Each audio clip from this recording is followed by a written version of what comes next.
Welcome back to Gale Force Winds Season 2.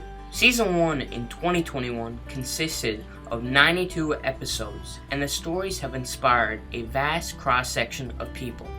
The feedback that Alan and Jerry received daily was compelling and inspires us to bring so much more to you in 2022. Thank you to those that joined us in Season 1. We continue to explore the journeys of Canadians doing inspiring things. Well, you'll want to join into this edition of Gale Force Winds. What a great conversation we had with Gerard Murphy. Now, here's a guy who left Newfoundland when he was 18 years old after being bullied, quite frankly, but it wasn't that defined him. This is a conversation around vulnerability, around resilience. He's a true extrovert, and it comes out in the conversation, and it was truly a great conversation. Jerry? And don't forget, Alan, there's a little bit of line dancing thrown in there as well. You never know what you're going to get on Gale Force Winds. Well, welcome to another edition of Gale Force Winds. I'm Alan Dale, and with me as always, my good buddy from the East End of St. John's, Jerry Carew. How are you, Jerry? Well, I always say that I'm excited. I talk about the weather. I'm not talking about the weather today. You talk about me being from East End St. John's. Well, guess what? 3 of us are from East End St. John's, 2 of which have made careers in other provinces. But there's something else, Alan, that I want to bring up. Before, Gerard, we delve into your journey, it's the fact that this is our 100th episode, Alan. I'm extremely happy to be a partner with you. I'm extremely happy that Gerard Murphy is our 100th guest. 100th episode. So I just wanted to say that, Gerard, you've taken a journey that, frankly, you and I knew each other as basically teenagers in our early 20s. You went to Halifax and we haven't really connected. So on our 100th episode, 3 East End St. John's boys are back together. Jerry, 100 episodes. Wow, what a journey the last year has been. And I know that you said that you've enjoyed it. I have to tell you that it's been an absolute privilege to do this with you. You've made me a better person in the last year. Thank you for that. This podcast inspires me every single time I do it, and it keeps things very exciting for me, and I'm very excited for our next guest. So, Gerard, why don't you go ahead and introduce yourself? Awesome. Thank you, Alan, and Jerry. Thank you. I would be remiss if I didn't celebrate the fact that you're celebrating your 100th milestone with me today. And on behalf, I think, of all of the people who've been listening to you in the last year, all of your guests, please know that we celebrate you and we celebrate the great work that you've done to inspire people. And I'm happy to be in the hot seat. And I've got my biggest mug of coffee all filled up, ready to go. Alan, it's a loaded question. Like when people say to me, "Who are you?" or "Tell us your story," my first reaction to that is, "How much time do you have?" Right? But Alan's got an answer to that. Tell him. Yeah. I've been asked that question before, Gerard. We have the whole internet, so love that. Let's hope Yeah, of course, when Alan makes that joke, then a lot of people leave the podcast. Oh, dear God, we can't listen to these guys for that long. But anyway, Sorry, Gerard, we're trampling all over your introduction. It's all good. It's all good. I mean, I promise that whatever we share, people will want to listen to. So don't exit yet, people. East Ender, yeah. I mean, I think absolutely, a born and bred Newfoundland boy. Right. And I love the fact that we're all from the East End, which is fantastic. My story, I guess, as I think about who I am and how I found my feet.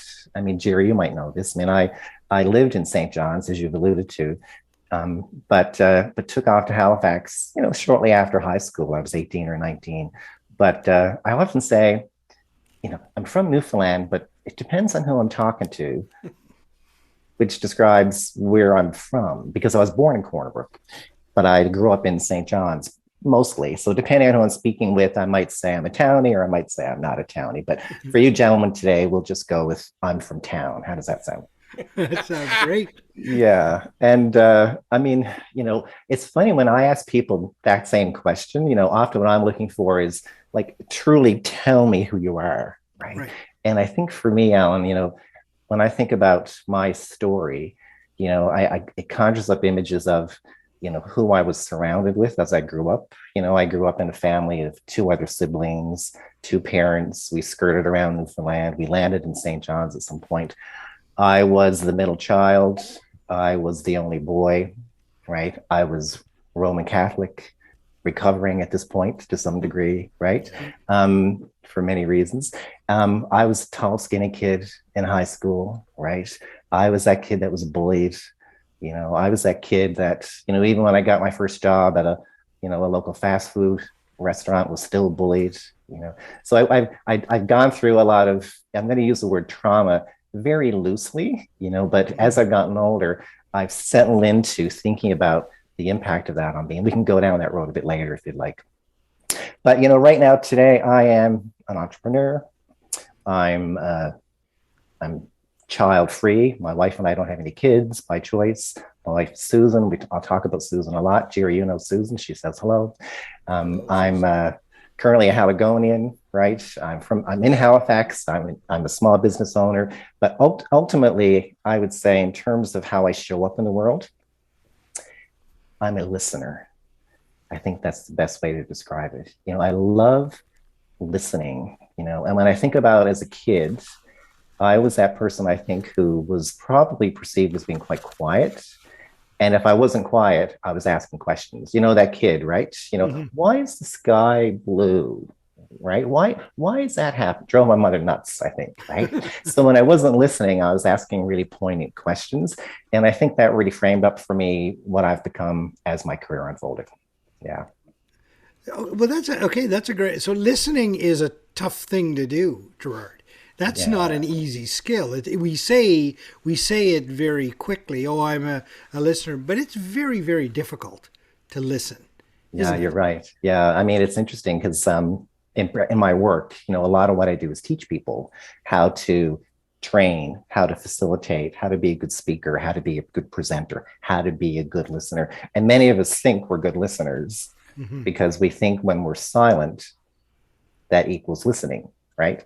But what we know, and you know this, right? When you're listening and you're silent, it doesn't actually mean you're attentive to or attending to the other person, right?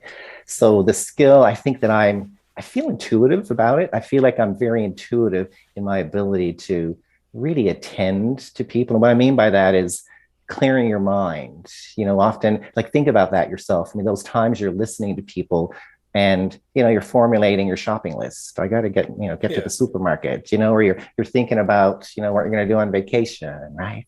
And you're dead on. It really is that skill of being able to just clear your mind and be truly present and attend to the person you're speaking with.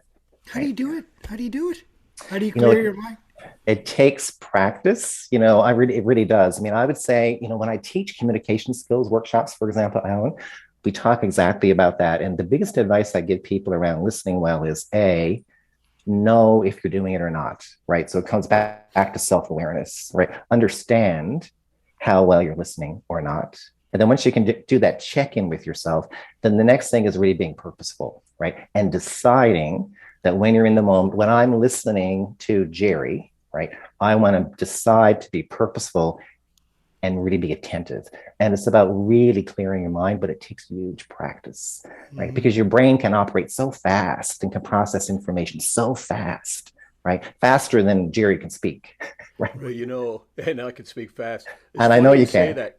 Well, you know what? I mean, as 30 years in sales, one of the things, techniques that I had to listen, and people will often see me with a pen.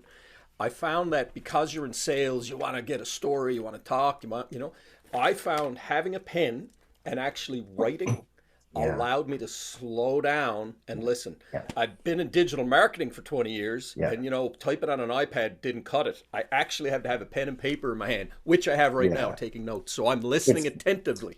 It's such a brilliant tip. And I'll add to that. One of the things that I teach people too, Jerry, in addition to holding something, right? Like I would say to people, hold a whiteboard or a clipboard or something because it grounds you, number one, right? And sometimes when you're listening, if the conversation is a tough one, the emotions start to percolate, right? So sometimes grounding yourself by holding onto that notebook is helpful. The other thing, this is one of my best tips. always have a mug or a bottle of water. Now, my mug right now is empty. I've just boiled it, right? But when you, truly it is, but I always have it on my desk. Yeah. So I often say to people, when you want to listen well, hold something in your hand, right? And what I've practiced to do is when I'm listening, I'll squeeze the mug. And that's my reminder, okay, pay attention, don't interrupt. Because the other thing that's at play is I'm a strong extrovert. Don't you know, right? So if you know anything about extroverts, I'm that guy who only gets energy from being in the space with other people. And extroverts will process externally. So again, if I'm chatting with Alan, I'm going to talk over Alan. Oh, interesting point. Yeah, I hear what you're saying, right? Or what about, right? And so that precludes me from being able to listen well. So because I know I'm a strong extrovert, right, it's going to be really important for me to just count to 10 and listen, ground myself, and use that tip. Yeah. Well, just to interrupt, Yeah. and you kind of introduced yourself as being that quiet guy. I was like that as a young person. In fact, my mother said to me at one point, many decades ago, I cannot believe you've gotten into sales. So just could you talk a little bit about that transformation as that young, shy, skinny boy that you described at the beginning? How did you get to this extrovert point in your life? But something is interesting. I think for me, it's the distinction between quiet and reflective, right? And I think what I've learned and I've grown into is understanding that I'm very reflective and thoughtful when I'm connecting with people, but I've always been an extrovert. Like I know that I've always been wired as an extrovert, but because in my younger days, I was that guy, as I said, that was bullied a lot, right? I mean, I had a guy pee on me in high school, in the locker room, right? So I would hold back, right?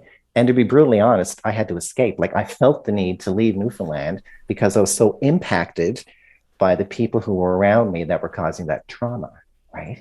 And it was only after years of really settling into my skin, right? And settling into who I am as a person that I was able to be that extrovert that I knew I always was, right?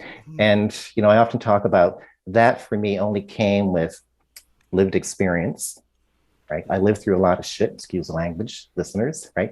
I lived through stuff like we all do.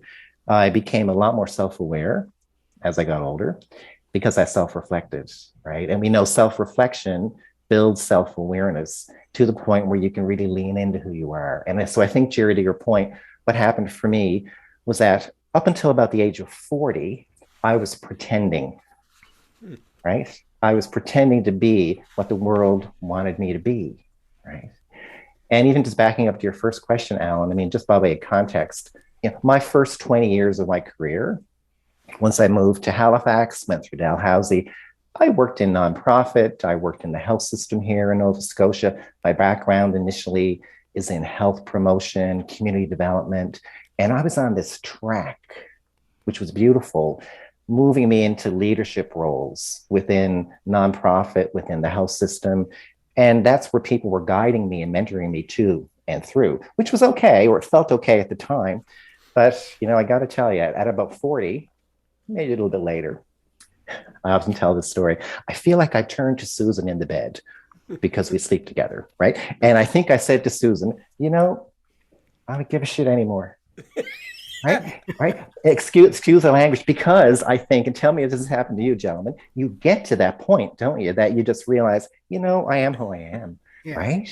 And I need to lean into that. So I mean, I was always the extrovert, but it was really after a long period of thinking about it and living through stuff that I finally said, yeah, I can be that person. It's funny. Sorry, I'm laughing. I'd say that happened to me only a couple of weeks ago. I was like, honest to God, I said to my wife, you know what? I don't give a shit anymore. Anyway, thanks. But it takes longer for some people, right? Yeah. It does, right? It really does. And I think it's because, I mean, for me, truly the turnaround for me was actually, talk about milestones. It was 14 years ago this month that I went into my VP's office. I was working in a health authority here in Nova Scotia. And I told her, I need to leave, right? I'm going to go start my own business. She was fantastic, right? She supported me. She encouraged me. But it was that period where I was, 1 foot in and 1 foot out, right? And what I had discovered in the months leading up to that February was that what was important for me was to really what I call celebrate my spark. And I talk about that a lot when I speak to people, right? Revisiting the spark or what fills my cup. And even though I was on this trajectory in the health system, I was mired in budget and finance and HR and union stuff. And it was all great, but it wasn't filling my cup. Right. Alan, I got to jump in. You're hitting on the crux of what I find fascinating. Yeah. It's one thing, Alan, to celebrate your spark, isn't it? It's another thing, Gerard, to walk away from a paycheck. It's great to celebrate your spark, but when you look at your bank account, you're out on your own now, and there's nothing there. There's not much spark. Can you talk about that a little bit? People often say, what a risk. Wow. Right. I mean, I remember calling my mom, God rest her soul, and that February and saying, hey, Mom, I'm quitting my job. Right. Government job, pension, benefits. And I think to this very day, she passed away last July. God love her. I don't think she really got it. Right. Yeah. I didn't feel like it was as risky, maybe. And you know why? Because for the whole 20 years before that, right, I was building my business and didn't even know it. Right? I'd worked in so many different nonprofits. I was on so many committees. And not even that, I took the time to be with people who I know were going to celebrate me and support me when the time came. So literally, when I hung my shingle out that July 1st, boom, it just happened. And I kind of let people know it was going to happen. So I had no problem making that shift. Gerard, you're right. And Jerry picks up on a very good point. I mean, it's all well and good to say you walked into the VP's office and said, I've got to, that's a long walk in, right? That's a long walk to get there. And I'm sure that there was many conversations you had with Susan about it. And tell me what her response to you was when you said, I think I need to move on. Tell me about that. It was multiple conversations over multiple years, right? Because these decisions don't come lightly, right? Mm-hmm. If you know Susan, or if you knew Susan, Jerry, you know Susan, and I mean, it's been a long time. Susan has never been anything more than supportive, right? And however, with that, there is concern and trepidation, right? Because we have no kids, we travel a lot, we have a certain lifestyle. She saw that I was unhappy. And I think ultimately the message was, whatever you need to do to be happy, then go for it. And we'll figure out the risks. We'll figure out what that means. Right. And we did. Right. And I often say, I wouldn't be the person, the man, the entrepreneur that I am today if Susan wasn't in my corner. Because if anybody has ever gone down the road of setting up a small business, nod our heads, right? Mm-hmm. We know that the spouse in the corner or the partner or the family or the kid or the neighbor, they're the ones that helps to create that success with and for you, right? Because they're not only your champions, but in my case, Susan was doing some of the work, right? Right. I'm not detailed, for God's sakes, don't make me do an invoice, right? So, having people around me who could do a little bit, but also lift me up and celebrate me, I think that was critical. And Susan was that person for me. It's amazing, isn't it, Gerard, when you have that type of support in your life. Jerry and I have that ourselves with our partners as well. And it's such an amazing feeling when you know that you have it and you recognize that you have it. You're almost invincible. You feel like you can do just about anything. Would you agree? I would absolutely agree. And it's interesting, Alan, that you're taking me down this road, because I've had conversations in the last several years with other new small business owners and entrepreneurs. And I've often said, to the advice piece, don't take that for granted, right? Because Susan doesn't always want to be the wife of the entrepreneur. Right. She's got her own life, her own world, her own job, her own goals. So how do I still help support her and lift her up as well? She doesn't always want to be in my corner supporting me. What do I do to get in her corner and lift her up as well, right? Because sometimes their place in the world can get lost, right, behind the fact that we're all struggling to lift up this business, right? Yeah. So that's been a big lesson for me, is to really allow time for Susan to be celebrated and to be lifted up and encouraged as well. Yeah.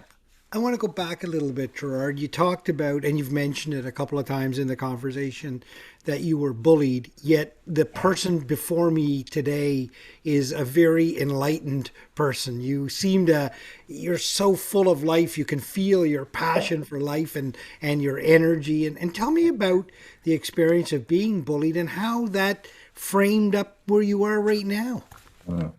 So, Alan, it's interesting because it's only, I would say, truthfully, probably in the last 2 or 3 years that I started to move from, my work is facilitation and training, right? So I'm facilitating group process, I'm training people in standard training workshops. But in the last few years, I started to make the shift into really starting to speak with and to groups, as a speaker. And only truthfully in the last few years become that much more comfortable talking about that journey, right, of abuse or trauma or bullying, because for me, it's been pretty layered. I mean, if you had more time, I've been bullied in high school. I was bullied at my first job.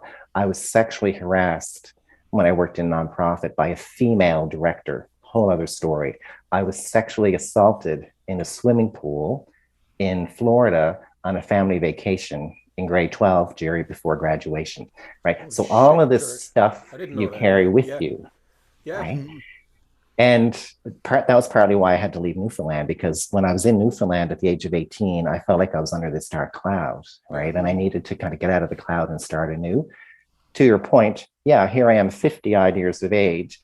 And I think what's gotten me to this point is that awareness and understanding that it's okay to be that person, right? And I talk a lot about resilience in a lot of my workshops and the importance of being resilient and what that really means. And at the very base level, I think, Alan, for me, what all of those experiences have done is it's giving me more in my backpack of tools to be able to handle the next shitstorm that comes by, right? Yeah. Whether it's my mom passing away last July, right, in Newfoundland, whether it's, not getting the next client, whether it's dealing with a health issue, whatever comes up, all of those negative experiences for me have given me that extra little bit of oomph. So when we talk about resilience, I often talk about it's not bouncing back. People talk about bouncing back and resilience. For me, it's bouncing forward, right? And I think because I've gone through those experiences, I've been able to laden myself with those skills and tools. So every time now I can bounce forward a little bit more and be a little bit more prepared. I mean, you talk about resilience, Gerard, but what comes to mind for me is your willingness to be vulnerable, to lay all that out before us here today and say, this is a part of me. This is who I am, and speak to the importance of, allowing yourself to be vulnerable at points. Yeah, it's such a cool point. I mean, I think for years, I've worked with so many people and taught people the importance of being vulnerable and, leaning into your true self. And I think through those conversations, I've had that aha that I need to do more of that myself, right? I mean, I was a health educator for the first part of my career, teaching people what to do to stay healthy. Did I do it for me? Not so much, right? And I really think, part of it's life experience, I think. Once you get to that point where you can truly, be vulnerable, right? And let your chest show to the world, then people see you for who you are. Yeah. And you need to be okay with that, right? If I could say to that 18-year-old boy, right, who was struggling under the clouds at that point, open yourself up to whatever the world is going to give you and provide to you, and be vulnerable and be empathetic and just be you.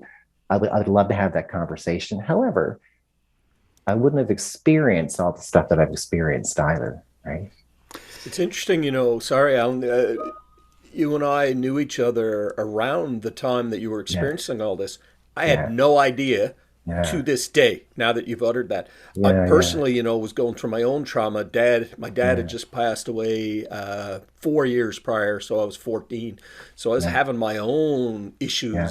I think we all, Alan, we try as teenagers to find our footing in the world. But, Gerard, to listen to you having that experience and the people around you, me, not having a clue that any of that was going on, I'm pissed off at myself, frankly, a little bit for not knowing, Yeah, well, it's so what does that speak to? I guess would be the question I would throw out to the people listening, right? For me, it speaks to, where are men, right? Where are men in their comfort level with speaking about their mental health, right? What are we doing to support young boys, young youth, right, to come forward and talk about? I mean, I was very much wanting to hide it. Susan didn't know about some of that even until the last year or two, right? Because you just don't talk about that stuff, right? No. So yeah, when you're a boy growing up with Christian brothers, right, in the school that we went to, there was no space for that, right? And I think that's why, as I've gotten into my work in the last 30 years, for me, that's my goal. Is all I want to do in life is create space. I just want people to have the opportunity to come together and talk about the stuff that they want to talk about and that's important. And whether that's me strategic planning or whether it's me hosting a workshop or talking to you folks today, that's a gift. Gerard, fantastic. What a wonderful explanation of all of those very, very important emotions and the like. It was beautiful to hear you speak about all of that. Now take me to, you're 18 years old and you make the trip over to Halifax. You're starting life anew. And tell us a little bit about that. 18 oh, God. So just by way of context, right? If my mother was here, she'd make me tell you this. And Jerry, you might not remember the timeline. So I graduated from high school. I went to Memorial for 1 year. Had a good experience. That next September, I came to Halifax and went to St. Mary's University. Okay. Didn't like it. Went back to Memorial for the winter. Wasn't happy because, again, I needed to be away from Newfoundland. It was only then the next year, so we're talking into my third year, I landed back in Halifax at Dalhousie. So I often joke and say, I'm probably the only person that went to 3 universities in the space of 12 months, right? Trying to find your feet, as we say. Yeah. But when I came back to Dal, Alan, the experience for me was, it was freeing, first of all, right? But it was not without its stories. I remember, I always tell the story when I was first at Dalhousie and I was studying health promotion, health education, and, right off the rock, right? You'll appreciate this. And I remember in the courses that we were doing, I had to do presentations every week, right? Now, Gerard, I don't know if you remember in high school, we didn't do a lot of presentations in class, right? I think if you took a French course, you might have had to do something in French, but I avoided that. Right? So I remember the first time I did a presentation to my fellow students at Dal, there was me and about 20 people, and I'm at the front of the room with the overhead projector, right? We're not dating ourselves at all. So I get through the presentation, and the professor gave me 2 pieces of advice, which I'll never forget. She said, Gerard, well done. However, you need to slow down. You speak a little fast. I get it. Right now, I've learned how to use my speed strategically, right? And I teach people that, right? So I've kind of leaned into the speed and I get the speed. But the second thing she said, and you need to lose that accent. Because she said, if you want to be, if you want to be perceived as respectable, and if you want people to listen to you, especially in the health system, people won't take you serious if you sound like that. These are the words she used. Lose your accent. Sound like that. Wow. True story. And so I actually said to Susan for years, tell me when I sound like a Newfoundlander, right? What am I saying? Help me out. And I actually worked on trying to eliminate words and phrases to the point where people would say, you don't sound like you're from Newfoundland. Maybe a little bit of Cape Breton in there. I don't know. Right. Yeah. So that was a powerful experience. And it set me up for not so much success for the first many years when I was, again, not being true to who I am. Right. Right. Well, yeah, but that's an unusual thing. Jerry and I went away, Gerard, early when we were 17 and 18 to the Navy. And I remember, and we've often reflected on it, the way we were treated as young Newfoundlanders, and our accent was different, and it wasn't kind at points, and we brushed it off. We're a resilient folk where we come from. We brushed it off, but as I reflect back, I would never do that to somebody, But it's funny that you remember that so vividly in your university experience. But other than that, Dalhousie was good for you. Dalhousie was great for me. Yeah, I mean, highly recommend Dalhousie for anybody listening. Kudos to all those alumni. Dalhousie was good for me because it was finally the one of the three universities where I felt like I was part of something. And you know yourself, right? I mean, in the first couple of years, you're doing general studies and stuff. But I think because I landed in a program and I was surrounded by people who at that point I think were like-minded. You know, Dalhousie is a big university, right? But for me, that was okay because it enabled me to get lost. And part of what I wanted to do at that point in my life was to just get lost and not be seen, right? But it You was can good get to me. lost in a university environment pretty quick, I find. Pretty much any. Yeah, you're Yeah. dead on. I mean, it was a little harder at MUN because every time I turned the corner, I'd run into somebody I'd know, right? And I think that was partially why I needed to kind of dust it off and jump over the gulf. But yeah, Dalhousie was a great experience for sure. A great lead up, I guess, to the next question, and that is, where are you in the moment, Gerard? What are you doing now, and why should we pay attention? So what am I doing? So what I'm doing now is what I'm doing now. Literally, I'm on Zoom. Yeah. So not unlike a lot of your listeners, right? The pandemic for me it's been challenging, right? I mean, when I think back to March 2 years ago, when the world shut down or turned on a dime, I mean, my work stopped short for at least 3 months, right? Because I mean, my work is in person. Before the pandemic, I'm flying all over Canada. I'm on planes, I'm in hotels, I'm speaking to groups of 1,000 and small groups of 6, but I was on the go, right? And all of a sudden, I'm not on the go.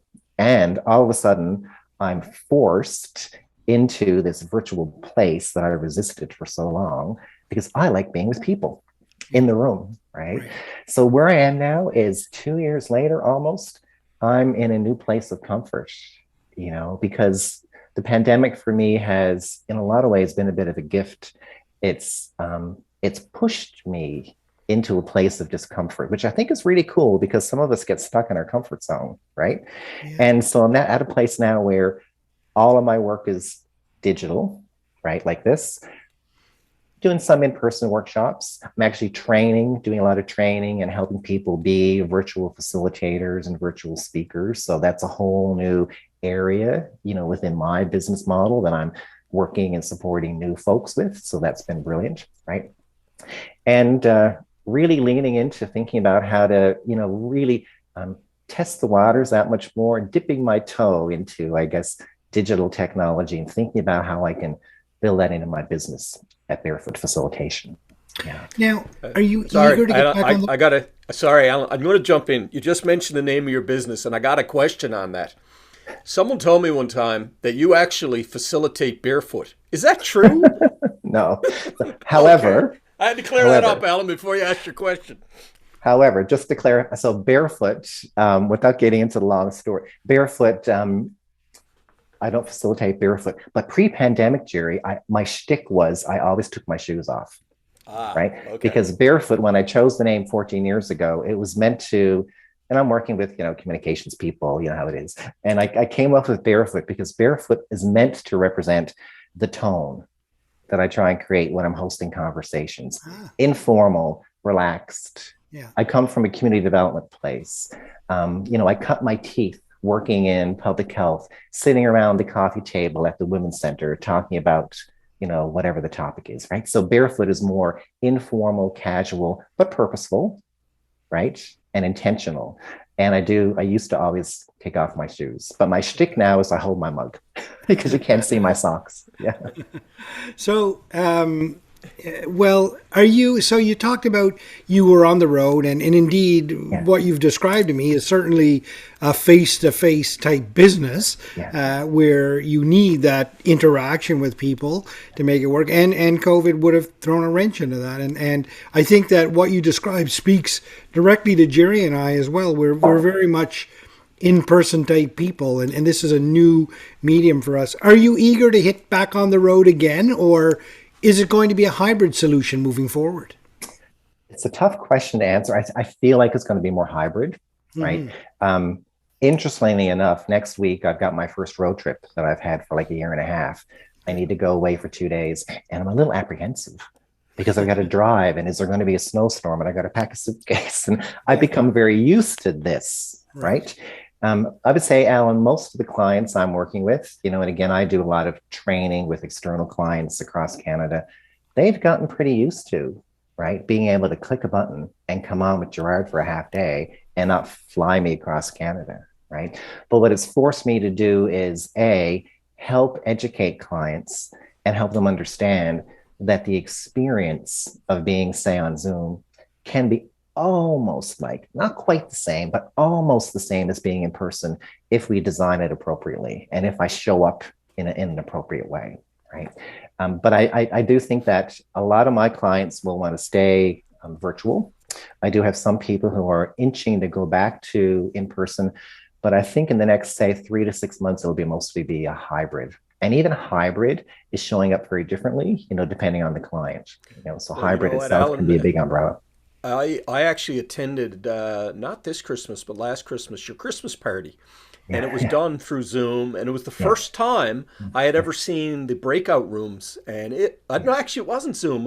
It's another program. But anyway, it was fascinating to see how you facilitated that and dropped into various rooms and things. Anyway, it was one heck of a wonderful experience for Christmas, despite the fact it was virtual.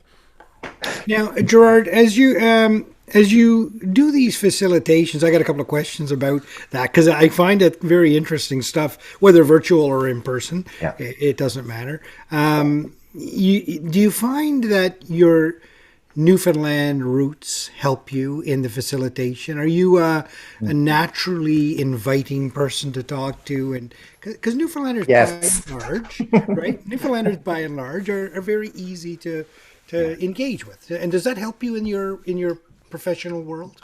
I want to say yes, and I can get away with saying yes to you guys for obvious reasons. But I absolutely agree. I think there's something, to all the Newfoundlanders listening, I think there's something innate in us that wants to connect with other people, right? It's fairly intuitive. It's easy, right? When I'm in a group, I show up the exact same way I'm showing up with you today, right? And it's pretty authentic, right? And if I say the word shit, I say the word shit, right?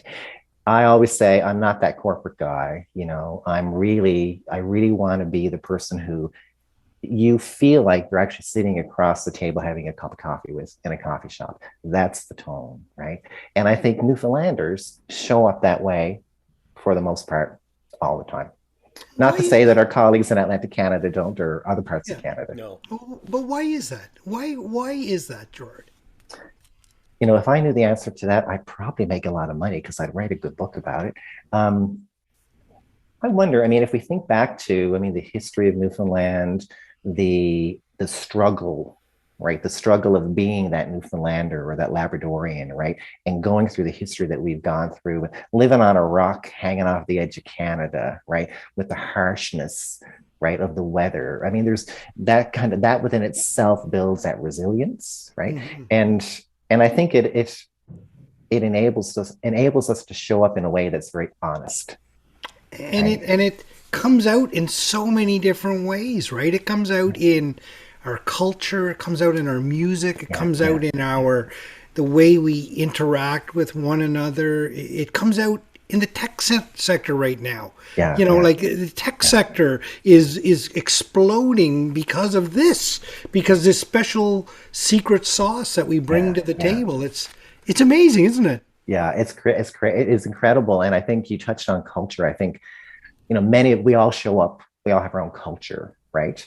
And I think there's something about the culture of Newfoundland, the culture of Atlantic Canada, even the culture of Canada, right? That enables us to show up in that honest way, right? And it's not to say that other cultures don't show up in a similar fashion, but I do think that there's something about being a Newfoundlander because we're proud of it too, right? That we're okay to show it off. I think we don't take ourselves too serious either, right. So that for me creates comfort when I'm in a group and I screw up or I don't say the right thing or I'm okay with that, right? Because we don't take ourselves too serious. Right. And I think that creates a good tone when you're in a conversation with people as well. Right. It sets the tone, doesn't it? Yeah. Now, you promised at the beginning that you were going to go down this road, but I want to hear more about Susan. Tell me about her. Oh gosh, I should throw that baton to Jerry and see what she remembers. Susan, Susan is, and because she's going to listen to this, what would I want to say about Susan?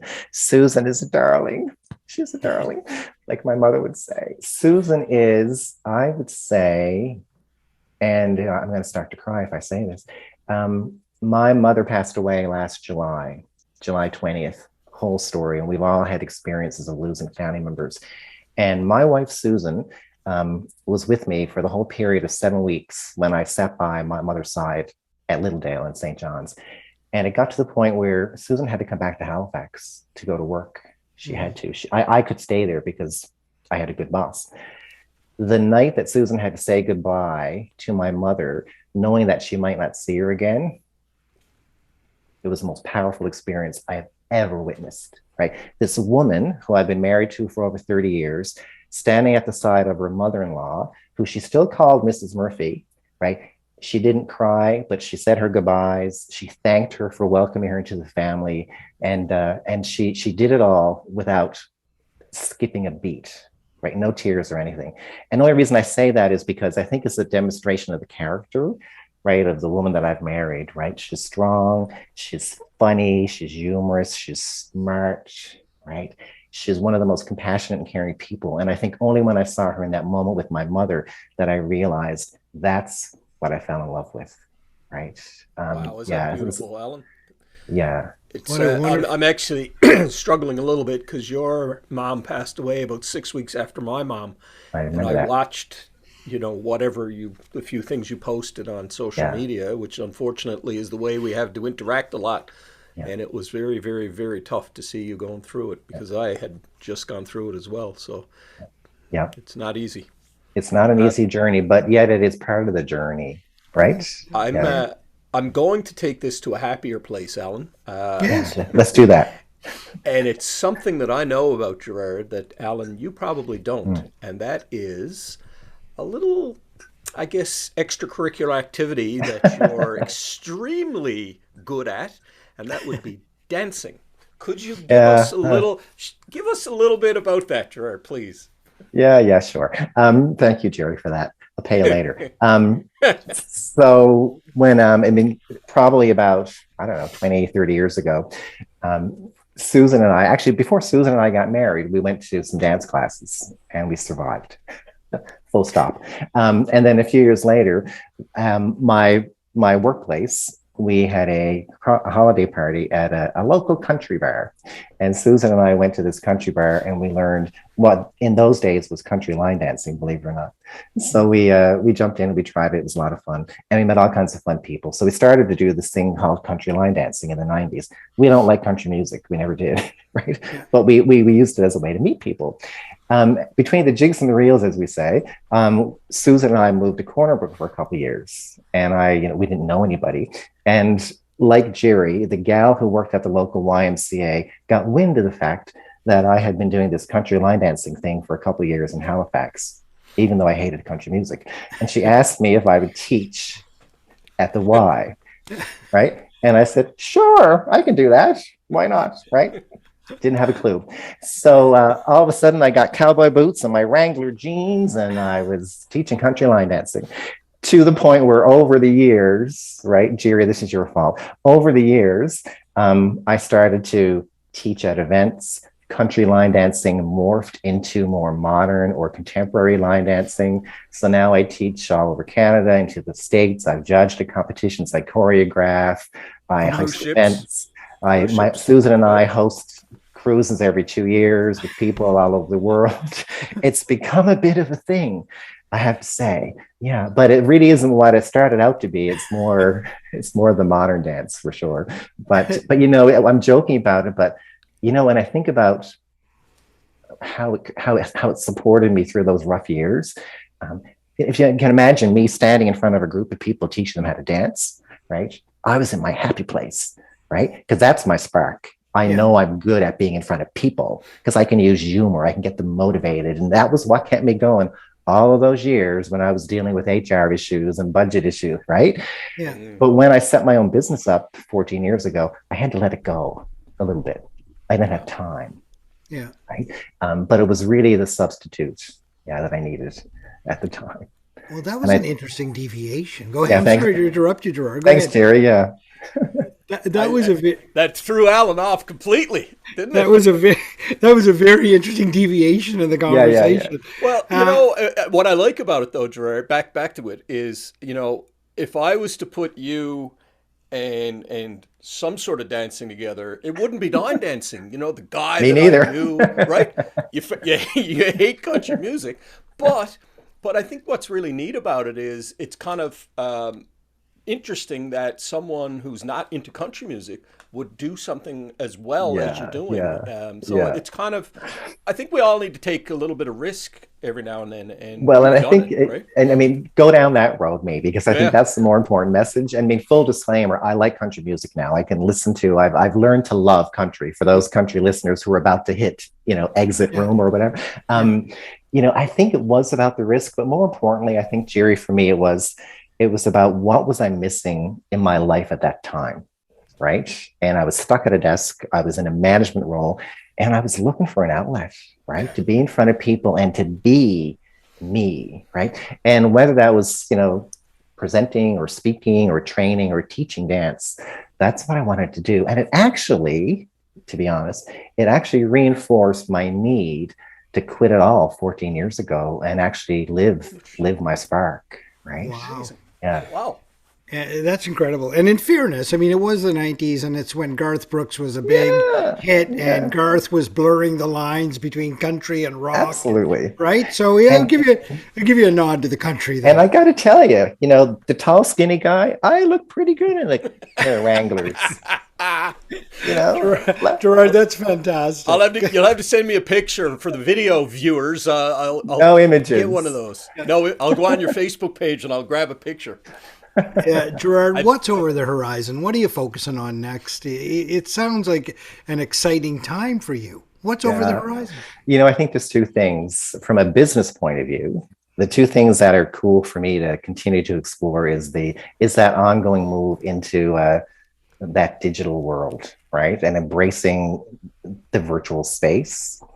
I think too, the other thing that I'm really more keen about, and I think since my mother passed away, it's been on my mind a lot, is really taking more time to explore opportunities to be in front of groups where I can actually tell my true story, and really talk about mental health, talk about the impact on men's mental health, share my experiences going through trauma and resilience. And I haven't had as much opportunity to do that. I weave it in to a lot of my training and a lot of my speaking gigs, but I'm going to be more purposeful, I think, in seeking out opportunities to use that to inspire men and people, right? So that's definitely somewhere I'm going to go in the future. So watch for that. Yeah. Well, for sure, and it's important, and it's an important thing to do for sure. There's no doubt about it. Gerard, we have an audience that is it's broad, it's global, it's people from all really walks of life, and they tune in to find pieces of inspiration, and your message, start to finish, is one that it's peppered with inspirational stories, and your journey is a wonderful one. Yeah. What would be a piece of advice that you might like to leave? I think, Alan, aside from that whole business of, what I call, be your spark and live it every day, full stop, right? That'd be the first. Discover that spark. What is it that fills your cup and live it? I think the other thing that I've learned is it's that notion of being persistent. And when I say that, what I really mean is, take the time to develop the skills to be able to really stand up for what you need, right? I mean, for me, growing up and growing through my experience of being an entrepreneur, I've learned to settle into being assertive and knowing that it's okay to be assertive. And when I say that, I think the important piece to that is knowing that it's okay for you to speak up for what you need as a small business owner, as a spouse, as a parent, as a neighbor. And I think that's got me a long way. So my wish for your listeners would be to think about, how well am I being persistent every day and asking for and really going after what I want, right? Because I think for me, that's what's worked. Jerry, your thoughts? Well, first of all, You've brought me back to a time in my life when we were trying to find ourselves. And what I love about the pandemic is the pandemic, frankly, Gerard, has brought me and you and Alan together on this. And this story, through the medium of digital, despite the fact we know that it's important to be in front of someone, shake hands and stare them in the eye, look them in the eye. I really love the fact that this medium has been able to bring your incredible experience through. And I thank you. I've learned, despite the fact, Alan, we think we know people, I've learned stuff today. And, 30 years have passed, Gerard, since you and I really had a good conversation. And I appreciate you being here. And I'm happy that you're the 100th person to be on this show. So thank you for being with us. Well, I'm doubly happy, right? I mean, to be able to say that I'm able to have this chat with you folks, and for me, anytime I can articulate and say out loud and speak to who I am, just reinforces the importance, right? I think for all of us of needing to do that every now and then. So thank you for the opportunity. Congratulations, gentlemen. And, I look forward to hearing about all of your success in the coming years as well. Well, what another wonderful edition of Gale Force Wins. Now, here's a fella who left St. John's, Newfoundland when he was 18 years old, but he didn't really leave. You can tell down deep inside he's a true, honest, authentic guy that people want to be around. I want to spend more time with Gerard. There's no doubt about it. An active listener, a risk taker, somebody who is truly in love with his spouse. The way you spoke about Susan was incredible. And the way you talked about your mom, brought Jerry to tears here today. This has been a wonderful conversation. And I too like to leave the audience with my own piece of advice. And quite frankly, the world needs more Gerard Murphy. So thanks very much, Gerard. Thank you. Well done. Thank you for tuning in to Gale Force Wins. That's Gale Force Wins, WINS.com.